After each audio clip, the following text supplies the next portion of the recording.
పిల్లల విషయం చూసుకుంటే మ్యారేజ్ అయినా కొన్ని ఇయర్స్ తర్వాత పిల్లలు కలగకపోతే మోస్ట్లీ ఉమెన్ని బ్లేమ్ చేసేవాళ్ళు. బట్ ఇప్పుడు అవేర్నెస్ వచ్చింది, మెన్లో కూడా ఫెర్టిలిటీ ఇష్యూస్ ఉన్నాయి అని తెలుసుకుంటున్నారు, అప్రోచ్ అవుతున్నారు ఫెర్టిలిటీ సెంటర్స్ని.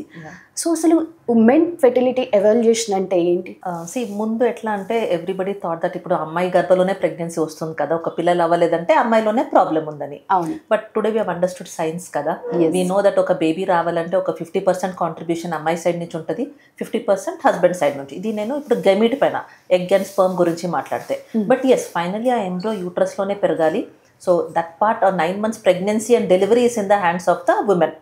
సో ఇప్పుడు మేము చూసుకుంటే why the fertility problems are happening mainly because చాలా వరకు వాళ్ళు ఇప్పుడు డిలే చేస్తున్నారు. అండ్ మెన్లోనూ ఇప్పుడు చాలా లేట్ వస్తుంది. So before at least men were trying to get married before 30.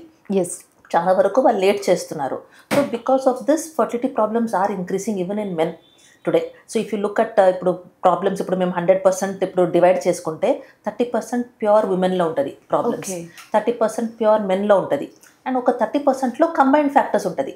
అమ్మాయిలోనూ కొన్ని ఫ్యాక్టర్స్ ఉంటుంది, అబ్బాయిలో కొన్ని ఫ్యాక్టర్స్ ఉంటుంది, because of which they are facing a lot of fertility issues. And we are seeing ఇప్పుడు ఈ లాస్ట్ 20 yearsలో we are seen a lot of increase in male fertility.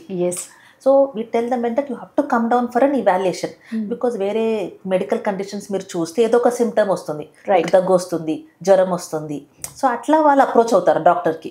But fertility ప్రాబ్లమ్స్లో symptoms లేదు, just వాళ్ళకి ఒక్కటే, వాళ్ళు ట్రై చేస్తున్నారు, పిల్లలు అవ్వట్లేదు.